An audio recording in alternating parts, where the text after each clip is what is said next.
চিরদিনই তুমি যে আমার আজকের পর্ব দেখতে হলে আমাদের চ্যানেল সাবস্ক্রাইব করে সম্পূর্ণ ভিডিও না টেনে দেখতে থাকুন। গল্পের শুরুতে দেখা যায় আরোকে বড় বিপদের হাত থেকে বাঁচাতে ছুটে যাচ্ছে অপর্ণা।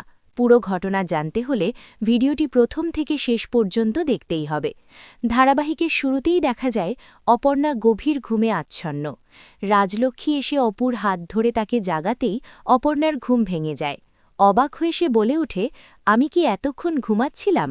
ঘড়ির দিকে তাকিয়ে দেখে সত্যিই অনেক সকাল হয়ে গেছে। অপর্ণা জানায় সে কোনোদিন এত বেলা পর্যন্ত ঘুমায়নি। রাজলক্ষ্মী তাকে শান্ত করে বলে, মাঝে মাঝে একটু বেশি ঘুমানোতেই বা ক্ষতি কি।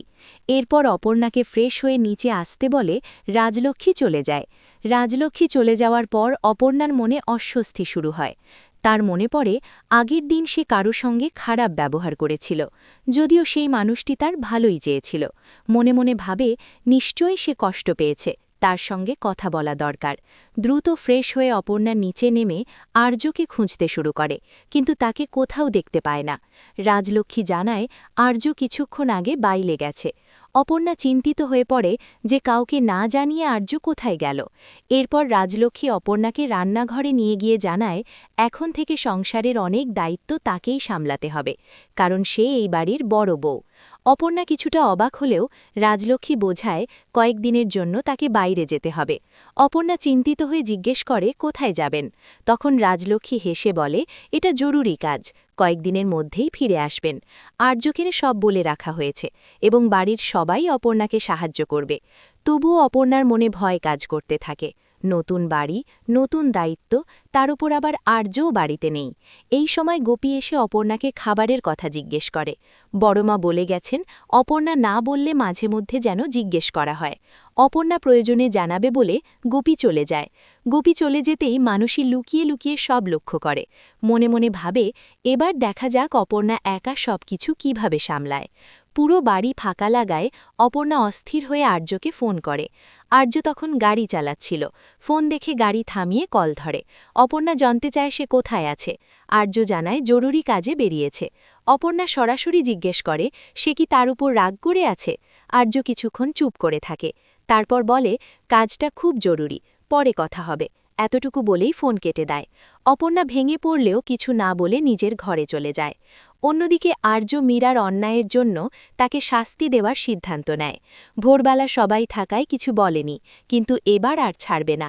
মীরার ঘরের কলিং বেল বাজালেও দরজা খোলে না। ভিতরে ঢুকে দেখে মীরা অজ্ঞান হয়ে পড়ে আছে। আর্য তাকে খাটে শুয়ে জল আনতে গেলে পেছন থেকে মেঘরাজ ভারী বোতল দিয়ে আর্যের মাথায় আঘাত করে। আর্য অজ্ঞান হয়ে যায়। এদিকে মানসী অপর্ণার ঘরে গিয়ে খোঁচা দিতে থাকে। অপর্ণা নাকি খুব বুদ্ধিমতী, অল্প সময়ের মধ্যেই সবকিছু নিজের হাতে নিয়ে নিয়েছে, এমনই কটাক্ষ করে মানসী। অপর্ণা কিছু না বলে রেগে সেখান থেকে বেরিয়ে যায়। মানসী পিছু ছাড়ে না, পিছন পিছন ধাওয়া করে। অপর্ণা গাড়ি নিয়ে বেরিয়ে পড়ে। এই সময় তারাসুন্দরী মা অপর্ণার সামনে আসে। মায়ের কথা, আশীর্বাদ আর অদ্ভুত ইঙ্গিতে অপর্ণা আরও ভয় পেয়ে যায়। পূজার অর্ঘ্য নিজের হাতে দিতে গিয়ে হঠাৎ ঝোড়ো হাওয়ায় ফুল পড়ে যায়, এক অশুভ সংকেত। তারাসুন্দরী মা জানিয়ে যায় সামনে কঠিন পথ আর অনেক বিপদ অপেক্ষা করছে, কিন্তু এখনও সব বলার সময় আসেনি। অন্যদিকে আহত অবস্থায় আর্যের জ্ঞান ফেরে। মাথায় প্রচণ্ড আঘাত পেলেও সে ডাক্তারকে ফোন করে বাড়িতে আসতে বলে। তার মনে সন্দেহ জাগে ঘরে কেউ লুকিয়েছিল। ডাক্তারের চিকিৎসা চলতে থাকে। ঠিক সেই সময় অপর্ণা ভয়ে কাঁপতে কাঁপতে আর্যকে ফোন করে, জানায় তারাসুন্দরী মায়ের কথায় তার খুব ভয় লাগছে। এই ভয়, আশঙ্কা আর রহস্যের মধ্য দিয়েই আজকের পর্বের আপডেট শেষ হয়। সামনে আরও বড় বিপদ অপেক্ষা করছে। দেখা হবে আগামী পর্বে। চিরদিনই তুমি যে আমার আজকের পর্ব দেখতে হলে আমাদের চ্যানেল সাবস্ক্রাইব করে সম্পূর্ণ ভিডিও না টেনে দেখতে থাকুন। গল্পের শুরুতে দেখা যায় আরোকে বড় বিপদের হাত থেকে বাঁচাতে ছুটে যাচ্ছে অপর্ণা। পুরো ঘটনা জানতে হলে ভিডিওটি প্রথম থেকে শেষ পর্যন্ত দেখতেই হবে। ধারাবাহিকের শুরুতেই দেখা যায় অপর্ণা গভীর ঘুমে আচ্ছন্ন। রাজলক্ষ্মী এসে অপুর হাত ধরে তাকে জাগাতেই অপর্ণার ঘুম ভেঙে যায়। অবাক হয়ে সে বলে ওঠে, আমি কি এতক্ষণ ঘুমাচ্ছিলাম?